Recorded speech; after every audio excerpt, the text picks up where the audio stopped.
തൃശൂരിൽ mango juice പാക്കറ്റിൽ ഒച്ചിനെ കണ്ടെത്തി. മാ എന്ന പേരിൽ വിപണനം ചെയ്യുന്ന ജ്യൂസിൽ നിന്നാണ് മനക്കോട് സ്വദേശി ഗോകുലിന് ഒച്ചിനെ കിട്ടിയത്. കുടിച്ചോണ്ടിരിക്കുന്ന ടൈമിൽ ജ്യൂസ് വരുന്നുണ്ടായിരുന്നില്ല. അപ്പോൾ ഞാൻ വെച്ച് എന്തോ തടഞ്ഞ പോലെ തോന്നി. അപ്പോൾ ഒരു വലി വലിച്ചപ്പോൾ കംപ്ലീറ്റ് സ്റ്റക്കായി. പിന്നെ പുറത്തേക്ക് ഒന്ന് സ്ട്രോ വലിച്ചെടുത്തപ്പോൾ ഇതിൻ്റെ ഉള്ളിൽ കൂടെ ഈ സംഭവം പുറത്തേക്ക് വരണതാണ് കണ്ടത്. പിന്നെ കടക്കാരടുത്ത് പറഞ്ഞ് കത്രിക വാങ്ങിച്ച് കംപ്ലീറ്റ് ആയിട്ട് വെട്ടി കഴിഞ്ഞപ്പോഴാണ് ഉള്ളിൽ നിന്ന് ഇതുപോലെ ചത്താണെയാണ് ഒച്ചാണ് എന്തോ അതിനുള്ളിൽ നിന്ന് കിട്ടിയത്. ഇത് കുടിച്ചു കഴിഞ്ഞതിന് ശേഷം ആകെ നമ്മൾ എന്ത് വിശ്വസിച്ചാണ് നമ്മൾ ഇതുപോലെ ഓരോ പ്രൊഡക്ട്സ് വാങ്ങിക്കാൻ പറ്റുക.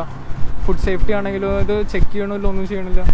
എനിക്ക് എന്ത് ധൈര്യത്തിൽ ഇതൊക്കെ വാങ്ങിച്ചു കുടിക്കാൻ പറ്റാമെന്ന് എനിക്ക് മനസ്സിലാവാൻ പറ്റാത്തത്. അപ്പോൾ ഇത് കാരണം എനിക്ക് വല്ല ദേഹാസ്വസ്ഥ എന്തെങ്കിലുമൊക്കെ വരുമോന്നൊന്നും അറിയില്ലല്ലോ.